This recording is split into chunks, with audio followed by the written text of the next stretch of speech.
안녕하세요. 저는 최신 입방 격자 구조에서 수소의 확산도와 용해도를 머신러닝 포텐셜과 경로 적분을 사용하여 계산하는 방법에 대해서 발표하게 되는 에너지 시스템 공학부 권혁준입니다. 먼저 저의 연구의 배경 및 목표에 대해서 설명해 드리겠습니다. 현재 계획되고 있는 핵융합 원자로에서는 중수소와 삼중수소의 핵융합 반응, 즉 DT 리액션으로 에너지를 얻고자 합니다. 이러한 수소 플라즈마를 가두고 있는 물질을 플라즈마 페이싱 메테리얼스라고 하는데요. 문제는 수소가 이러한 물질에 쉽게 용해되거나 투과하여 사라지게 된다는 점입니다. 아이고. 수소의 투과 및 용해는 핵융합로에서 다음과 같은 세 가지 문제를 발생시킵니다. 첫 번째는 삼중수소가 방사성 원소이므로 핵융합로 밖으로 빠져나와서 사람의 행동, 반경에 들어가면 안 된다는 점입니다. 두 번째는 삼중수소가 중수소 및 삼중수소가 핵융합로의 원료이므로 수소 투과는 곧 연료의 손실을 가져다 줍니다. 마지막으로 수소 취화 현상으로 인해 플라즈마 페이스 메테리얼스의 재료 특성이 악화되어 핵융합로의 안전성에 장기적인 문제를 일으킬 수 있습니다. 하지만 수소의 확산도, 용해도, 투과도를 실험으로 측정하는 것은 다음과 같은 세 가지 이유로 상당히 어려운 일입니다. 첫 번째는 surface effect, 즉 표면 효과인데요. 수소 투과 실험을 진행할 때 높은 탈착 에너지로 인해 수소의 확산도를 분석하는 데 상당히 정확도가 떨어지게 됩니다. 두 번째와 세 번째는 금속 내부의 미세 구조에 대한 것입니다. 금속 내부의 베이컨시 또는 그레인 바운더리로 인해 금속 시판마다 수소의 디퓨전 코에피션트를 다르게 관측할 수 있습니다. 즉 그레인 바운더리 또는 트랩 이런 트랩 사이트로 인해서 수소의 디퓨전 코에피션트가 금속의 미세 구조에 따라서 상당히 달라지게 됩니다. 게다가 중수소와 삼중수소의 경우에는 수소보다 질량이 무거워서 모빌리티가 낮으므로 디퓨전 코에피션트가 작아집니다. 또한 수소의 데이터로 중수소와 삼중수소의 값을 예측하는 방법도 있지만 이는 굉장히 고전적인 근사에 의한 것이고 양자역학적인 결과, 즉 뉴클리어 퀀텀 이펙트가 들어가게 되면은 제로 포인트 에너지 이펙트와 터널리 이펙트로 인해 중수소와 삼중수소 또한 저온에서 양자역학을 일으킬 수 있으므로 굉장히 어려운 고전적인 근사가 됩니다. 따라서 제 연구의 목적에 대해서 말씀드리겠습니다. 궁극적으로는 삼중수소의 용해와 투과를 최소화하는 재료를 설계해야 합니다. 하지만 이를 달성하는 후보 합금의 종류는 거의 무한대에 가깝습니다. 따라서 실험으로 이를 일일이 비교하는 것은 거의 불가능합니다. 따라서 수소의 확산도와 용해도를 정확하게 예측할 수 있는 계산 방법론을 성립하는 것이 본 연구의 목표입니다. 이를 위해서 우선 머신러닝 포텐셜을 개발했고 여기에 경로적분 분자 동력학 방법을 이용하여 높은 정확성과 높은 정밀성을 추구하였습니다. 일단은 현재 디퓨전 코에피션트와 솔루션 코에피션트에 대해서는 계산 과학적으로는 다음과 같은 문제가 있습니다. 첫 번째, 디퓨전 코에피션트의 경우에는 너무 많은 방법이 제시되어 왔으나 이 중에서 어떤 방법이 가장 좋은지 아직 확실히 결론이 나지 않은 상황입니다. 또한 두 번째, 솔루션 코에피션트계에는 오히려 방법이 너무 없습니다. 디퓨전 코에피션트와 좀 다른 점이죠. 그래서 저는 이번에 제 연구에서는 일단 디퓨전 코에피션트의 경우에는 이 중에서 가장 좋은 방법이 무엇인지 각각의 온도대에 대해서 찾아보았습니다. 두 번째로 솔루션에 대해서는 현재 제시되고 있는 솔루션 코에피션트를 계산하는 방법이 너무 작고 적고 또 문제가 많으므로 이를 보완하여 정확하게 계산할 수 있는 솔루션 코에피션트 계산법을 만들었습니다. 네, 이제는 메소드에 대해서 말씀드리겠습니다. 먼저 말씀드릴 것은 머신러닝 포텐셜인데요. 저는 이번에 모멘트 텐서 포텐셜이라는 머신러닝 인터아토믹 포텐셜을 사용하였습니다. 따라서 이 MTP, 즉 줄여서 MTP는 세 가지 장점을 갖는데요. 첫 번째는 매니바디 인터랙션, 즉 다양한 다중으로 결합하는 것에 대해서 묘사했고, 두 번째로는 정확도가 높으면 특히 속도가 굉장히 빠릅니다. 또한 마지막으로는 액티브 러닝을 이용하여 쉽게 만들 수 있습니다. 또한 두 번째 방법은 패스 인테그랄 띠오리인데요. 여기서 제가 말씀드리고 싶은 점은 클래식 아이소모피즘, 즉 고전 근사입니다. 다시 말씀드리자면은 아까 말씀드린 뉴클리어 퀀텀 이펙트, 즉 핵 양자 효과는 수소 원자핵을 여러 개의 구술, 가상의 구술로 바꿈으로써 이 수소 원자핵의 양자 효과를 그대로 재현할 수 있습니다. 이것이 지금 보여주고 있는 표인데요. 지금 수소 원자핵 하나를 클래시컬 파티클이지만 이거를 무한개의 구슬로 쪼개서 계산을 하게 되면은 핵의 양자 효과가 그대로 나타나게 됩니다. 일단 지금 방법은 애니메이션은 아직 아니지만 지금 여기서 붉은색이 이 구슬들의 센트로이드, 즉 중심점이고 흰색은 각각의 비드입니다. 이렇게 함으로써 수소 원자핵은 터널링 또는 제로 포인트 에너지 이펙트를 그대로 표현할 수 있습니다. 이제 다음은 머신러닝 포텐셜을 제작하고 검증하는 방법에 대해서 말씀드리겠습니다. 일단 머신러닝 포텐셜은 MTP는 처음에 Density Functional Theory, 즉 DFT 계산을 통해서 정확한 트레이닝 셋을 만듭니다. 그 다음에 일단 간단히 포텐셜을 만들고 이 포텐셜을 가지고 몰레큘러 다이나믹스를 돌립니다. 그러다 보면은 지금 현재 단계의 모멘트 텐서 포텐셜이 정확하지 않기 때문에 여기서 굉장히 이상한 그 컨피규레이션, 즉 구조가 나올 수 있고 그 구조를 다시 DFT로 계산해서 보완하고, 즉 일단 간이로 만들고 여기서 문제점을 찾고 보완하고, 간이로 만들고 문제점 찾고 보완하고, 이런 식으로 해서 정확한 모멘트 텐서 포텐셜을 만드는 것입니다. 이 방법이 바로 액티브 러닝입니다. 네, 그 다음은 제가 직접 만든 MTP를 검증하는 것입니다. 주 검증은 DFT와의 이보다 더 좋은 방법인 DFT와의 차이로 보았습니다. 먼저 레티스 컨스턴트, 즉 각 온도대에 따른 레티스 컨스턴트를 조사해 보았는데요. 철과 텅스텐에 대해서 모두 실험값과 근사한 경향을 보이고 있습니다. 또한 지금 각자 각 세 가지 포인트, 트라이고널, 테트라이드럴, 옥타이드럴 사이트에 대해서 에너지를 비교해 봤는데요. 이 마이그레이션 에너지를 비교한 결과 이 네모난 것이 DFT고 이것이 저희 MTP로 계산한 것인데, 거의 레티스 컨스턴트의 압축과 팽창에 대해서 역시 똑같은 그래프를 그리고 있는 것을 볼 수 있습니다. 네, 다음은 수소의 확산도에 대해서 설명해 드리겠습니다. 네, 지금 보시는 그래프는 수소 원자 핵이 BCC 철 구조에서 확산하는 것을 보여주고, 이것은 디퓨전 코에피션트를 나타내고 있습니다.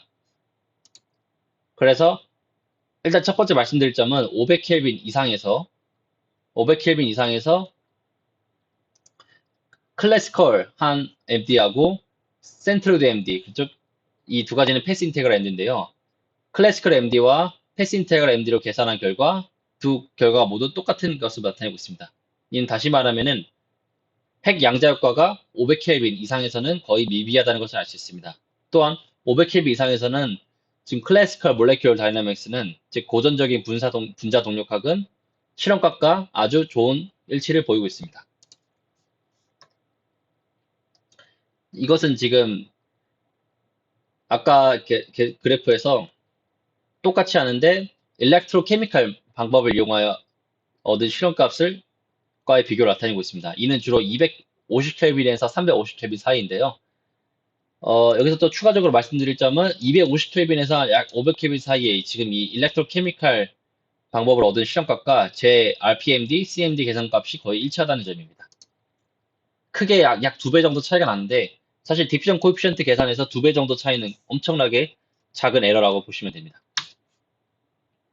그 다음은 수소의 디퓨전 코에피션트를 BCC 텅센 안에서 계산한 것입니다. 아까와 마찬가지로 500켈빈 이상에서는 거의 고전적인 방법과 양자역학적인 방법이 차이가 없었습니다. 또한 1500켈빈 이상의 아주 초고온에서는 저희 클래시컬 MD 계산 결과와 프라운펠더, 홀츠너의 계산 결과가 거의 일치함을 보이고 있습니다. 사실 지금 이 프라운펠더하고 홀츠너의 계산 결과는 학계에서 굉장히 정확하다고 평가가 되고 있는데요. 이 값과 일치함을 보이는 것은 굉장히 좋은 그래프라고 보시면 됩니다. 하지만 1500켈빈 이하에서는 역시 실험값조차 이렇게 갑자기 급격하게 떨어지는 것을 볼 수 있는데요. 이것은 그레인 바운더리 또는 베이컨시 트래핑에 의한 효과라고 생각되고 있습니다. 네, 또한 그 지금까지는 수소에 대해서 보았는데 중수소와 삼중수소에 대해서 보려면은 이들의 디퓨전 코에피션트가 높은 질량으로 인해 자금으로 새로운 방법, 즉 몰레큘러 다이내믹스가 아니라 패스 인테그랄 퀀텀 트랜저 스테이트라는 방법을 사용해야 합니다. 이 방법을 사용하게 되면은 다이나믹 이펙트, 즉 분자와 분자 간에 서로 강하게 작용하는 현상에 대해서는 놓칠 수 있지만 역시 그나마 정확하게 뉴클리어 퀀텀 이펙트를 볼 수 있다는 장점이 있습니다. 네, 이를 이용해서 얻은 것은 여기 좀 검은색이 하이드로젠, 빨간색이 듀테리움, 그리고 파란색이 트리튬인데요. 지금 거의 지금 제가 PIQTST로 계산한 결과가 CMD와 거의 똑같은 값을 있다고 볼 수 있습니다. 또한 실험값에 대해서도 훌츠나여가 계산한 하이드로젠과 듀테리움에 대해서 거의 지금 제 실험 계산 결과가 일치함을 보이고 있습니다. 따라서 현재 단계에 대해서 요약해 드리자면은 수소의 확산도를 검증했고요. 그 다음에는 핵 양자 효과, 그리고 동적 효과, 그리고 아이스토프 이펙트까지 모두 정확하게 계산하였습니다. 네, 마지막으로는 수소의 용해도에 관해서 설명해 드리겠습니다. 수소의 용해도에는 다양한 요인이 있는데요. 첫 번째는 핵 양자 효과이고, 두 번째는 thermal expansion effect, 즉 온도가 상승함에 따라 부피가 커지는 효과가 있습니다. 세 번째는 dynamic effect, 즉 수소 원자핵과 메탈 간의 인터랙션이고, 마지막은 수소 원자핵과 수소 원자핵 서로 간의 인터랙션입니다. 현재 제시되고 있는 방법은 하모니 어프로스메이션하고 쿼지 하모니 어프로스메이션 두 가지 종류가 있습니다. 하지만 이 둘은 오직 뉴클리어 퀀텀 이펙트하고 썰멀 익스펜전 이펙트만 다룰 수 있지 다이내믹 이펙트하고 하이드로젠 인터랙션은 무시하고 있습니다. 따라서 저희는 패스 인테그랄 엔드를 이용하여 이 두 가지 이외에도 세 번째 다이내믹 이펙트를 정확하게 모사함으로써 더 정확한 솔루션 코에피션트를 계산하는 것이 저희 목표입니다. 근데 왜 하이드로젠 인터랙션을 저희가 넣지 않았냐면은 이 솔루션 엔탈피가 제가 지금 분석하려는 금속에선 양수이기 때문에 인도설명 이펙트입니다. 따라서 이러한 경우에는 금속 내부의 용해된 수소의 개수가 굉장히 적으므로 다일루트 하이드로젠 콘센트레이션 리밋, 즉 수소 원자핵과 수소 원자핵이 서로 만나지 않는 그런 극한의 상태를 가정할 수 있으므로 이 하이드로젠 인터랙션을 무시해도 된다는 가정을 하였습니다. 네, 저희는 이번에 솔루션 엔탈피를 계산하는 방법에 대해서 간단히 설명해 드리겠는데요. 일단은 가장 쉬운 방법은 퀀텀 할모니 어프록시메이션입니다. 하지만 이는 온도 상승에 따른 부피 증가를 반영하지 않기 때문에 저희는 여기서 쿼지 할모니 어프록시메이션 그 다음 단계가 있는데요. 여기까지가 지금 학계에서 제시되고 있는 방법입니다. 하지만 여기선 지금 하모니 어프록시메이션을 다루고 있고 몰레큘러 다이나믹스를 사용하여 풀 다이나믹스, 즉 다이나믹 이펙트를 보아야 합니다. 제가 지금 달성한 것이 여기고요. 진짜 실험값인 에는 하이드로젠 인터랙션이 있겠지만 지금 말씀드린 솔루션 엔탈피가 양수인 경우에 대해서는 극한의 상황, 즉 하이드로젠과 하이드로젠이 만나지 않는 상황을 가정할 수 있기 때문에 이 값이 굉장히 잘 현실값을 반영한다고 볼 수 있습니다. 네, 지금 보시는 피규어는 솔루션 엔탈피인데요. 이 값들은 모두 클래시컬 하모니 어프로스메이션으로 계산한 값과 차이를 나타내고 있습니다. 네, 먼저 좀 주목해 주실 점은 PIMD와 클래시컬 MD 간의 비교입니다. 이 별과 이 값들 간의 비교인데요. 보시면은 약 1000켈빈, 텅스에서는 2000켈빈이 돼도 이 두 가지 방법이 거의 맞지 않는다는 걸 볼 수 있습니다. 이는 아까 디퓨전 코에피션트는 500켈빈 이상에서 양자효과가 없었던 것과 반대로 지금 죄송합니다. 용해에서는 핵 양자효과가 1000켈빈 이상에서도 극명하게 나타나고 있다고 보실 수 있습니다. 또한 두 번째로 클래시컬 MD하고 클래시컬 쿼지 하모니 어프로스메이션을 보시면은 온도가 0으로 갈수록 이 두 가지 값이 수렴한다는 걸 볼 수 있는데요. 이것은 다이내믹 이펙트가 거의 없기 때문입니다. 또한 세 번째, 패스 인테그럴 MD하고 퀀텀 쿼지 하모니 어프로스메이션. 경우에는 온도가 0에 간다고 해도 어, 다이내믹 이펙트가 사라지지가 않는데요. 이는 제로 포인트 에너지 때문에 PIMD에서의 운동 에너지가 0이 안 되기 때문입니다. 즉 여전히 온도가 0으로 내려가도 제로 포인트 에너지 때문에 여전히 언하모니스트를 느끼고 있는 것이죠. 마지막으로는 아이스토프 이펙트인데요. 온도가 0으로 갈수록 PIMD와 퀀텀 커즈 할모니 어프로스메이션 간의 차이가 하이드로젠은 제일 크지만 중수소, 삼중수소로 갈수록 이 차이가 작아진다는 점을 볼 수 있습니다. 네, 다음은 솔루션 엔트로피입니다. 솔루션 엔트로피는 다음과 같은 방법을 이용하여 계산하였습니다. 첫 번째, 클래시컬 쿼너지 할모니 어프로스메이션을 사용하여 100켈빈에서의 아주 정확한 앱솔루트 엔트로피를 계산합니다. 하지만 이는 다이내믹 이펙트가 반영되지 않았기 때문에 클래시컬 ND하고는 다를 수 있습니다. 하지만 아까 말씀드렸다시피 온도가 0으로 내려갈수록 클래시컬한 경우에는 MD의 다이내믹 이펙트가 사라지기 때문에 이 둘을 같다고 비교할 수 있습니다. 그 다음 서모다이내믹 인테그레이션의 방법을 이용하여 클래시컬 MD로 계산한 솔루션 엔트로피를 PI, 즉 패스 인테그럴 MD로 계산한 솔루션 엔트로피로 변환할 수 있습니다. 이것은 가정이 아니라 정확한 값이고요. 그 다음에는 100켈빈에서 내가 원하는 온도까지 끌어올리기 위해서 이러한 서모다이내믹 릴레이션을 사용하여 엔탈피의 변화로 엔트로피를 계산했습니다. 네, 이것은 그 결과인데요. 우선 클래시컬 클래시컬 쿼지 할모니 어프로스메이션을 이용하여 현재 솔루션 엔트로피 추정했고, 아까 말씀드렸다시피 서모다이내믹 인테그레이션을 이용하여 이렇게 끌어올릴 수가 있습니다. 그 다음 온도 변화는 이렇게 아까 말씀드렸다시피 서모다이내믹 릴레이션을 이용해서 엔탈피의 변화를 엔트로피의 변화로 바꿨고요. 여기서 주목해 주실 점은 두 가지인데요. 첫 번째로는 철의 경우에는 그 변화가 작았다는 PIMD하고 퀀텀 커즈 할모니 어프로스메이션의 변화가 작다는 것입니다.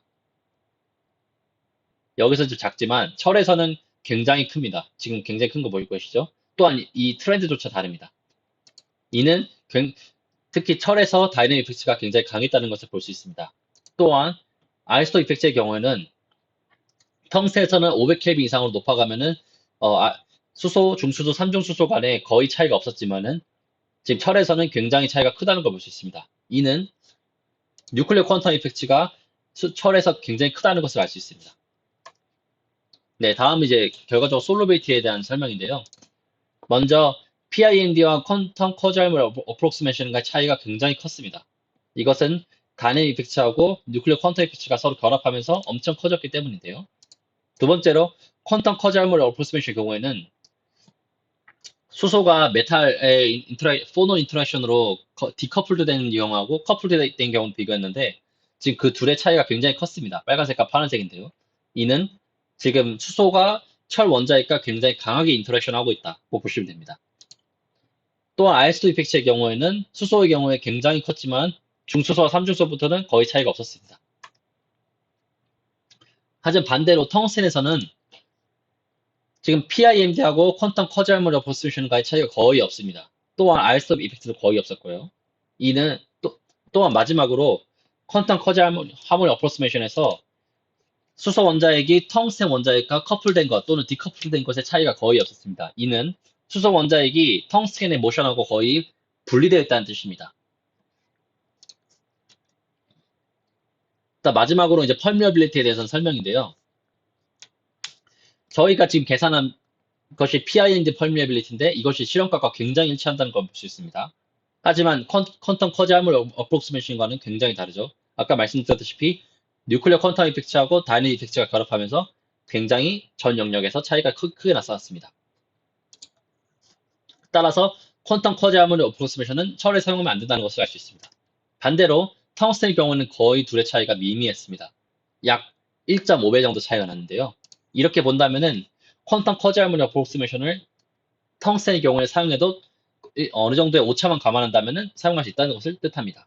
마찬가지로 저희가 계산한 값은 실험값과 고온에서 굉장히 잘 맞고 있다는 것을 알 수 있습니다. 네, 마지막으로는 시스템 에러인데요. 간단히 말씀드리자면은 시스테매틱하게는 약 거의 지금 저희가 계산한 것이 4x4x4에서 계산했는데 차이가 거의 없었다는 점입니다.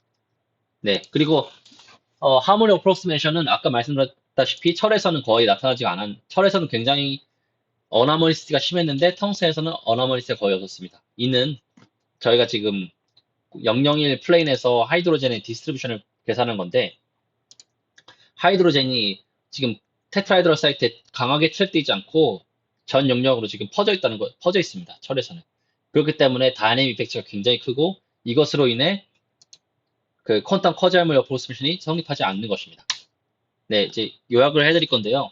아까 저희가 말씀드린 하모니 어프로시메이션, 쿼지 하모니 어프로시메이션 모두 철에서는 맞지 않지만 텅스에서는 잘 맞았습니다. 이는 철에서는 다이내믹 이펙트가 중요한데 텅스에서는 그렇지 않았다는 것을 뜻합니다.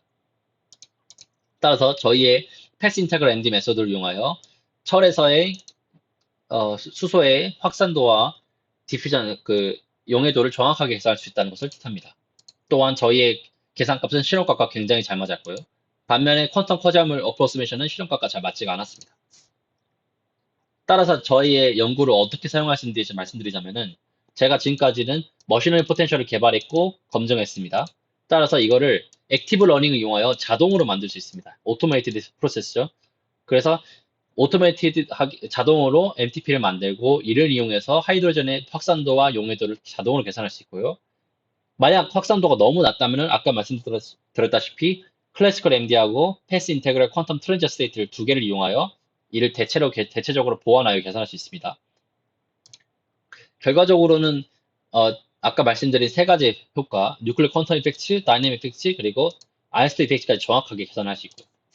이를 통해서 플라즈마 페이스 메테리얼에서 하이드로젠의 저항성이 강한 물질을 디자인하는 데 사용될 수 있고, 또한 물질 내부에서 하이드로젠 인브리트먼트가 발생하는 현상을 분석할 수도 있고요. 마지막으로는 현재 수소 경제가 또 이슈가 되고 있는데, 이러한 상황에서 수소를 실어 나올 수 있는 하이드로젠 10에 대한 연구를 할 수 있습니다.